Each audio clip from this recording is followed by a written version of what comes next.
Hey everyone, welcome my another blog. আজকে আমি স্ন্যাক্সে মোগলাই পরোটা বানাবো। অনেক দিন থেকে রান্নার কোনো রেসিপি শেয়ার করতে পারতেছি না, কারণ আমি এডিট করার সময় একদমই পাই না। এই ভিডিওটা আমার 22 তারিখে শ্যুট করা, বাট আমার এডিট করতে করতে আজ 6 দিন লেগে গেছে। মানে 6 দিন ধরে এডিট করতেছি না, বাট সময়ের অভাবে আমি এডিট করে পোস্ট করতে পারতেছিলাম না।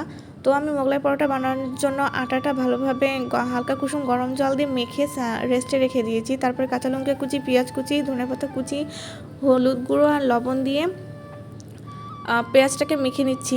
মাখিয়ে নেওয়ার পরে আমি এখানে 3টে ডিম ইউজ করেছিলাম মোগলাইয়ের জন্য। আমি এর আগে যতবার বানিয়েছি, মোগলাই বানিয়েছি মিনি সাইজের, এখনও তাই করব, মিনি সাইজের মোগলাই বানাবো। রেস্টে রাখার পর কিন্তু আটাটা অনেক সুন্দর নরম হয়ে যায় আর ফুলে ডবল হয়ে যায়। যাতে আটাটা রেস্টে রাখলে ওই আটাটা দিয়ে যে কোনো জিনিস বানালে অনেক ভালো হয়। তারপরে দেখো আমি বড় সাইজের একটা রুটি বেলে নিয়েছি পাতলা করে। এবার রুটিটার উপর পেঁয়াজ কুচি, মানে ডিমের যে এটা ছিল ওটা দিয়ে দিচ্ছি।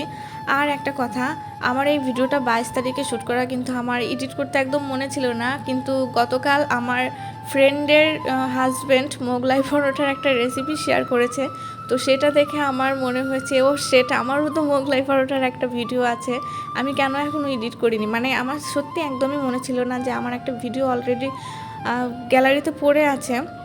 মানে ভিডিও গ্যালারিতে অ্যাভেলেবেল থাকে, কিন্তু আমার পোস্ট করতেও মনে থাকে না, এডিট করতেও মনে থাকে না, আর শুধু বলি যে কী পোস্ট করব। যাই হোক, আমার মোগলাই পরোটা কিন্তু রেডি হয়ে গেছে। দুলাভাইয়ের মতো অত ভালো হয় নাই, কিন্তু হয়েছে, মানে খাওয়ার মতো।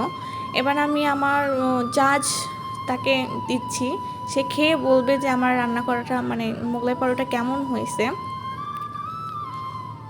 গরমের জন্য খেতে পারতেছিল না ফার্স্টে। আজকের ভিডিওটা এই পর্যন্ত, নেক্সট ভিডিও অবশ্যই দেখবে।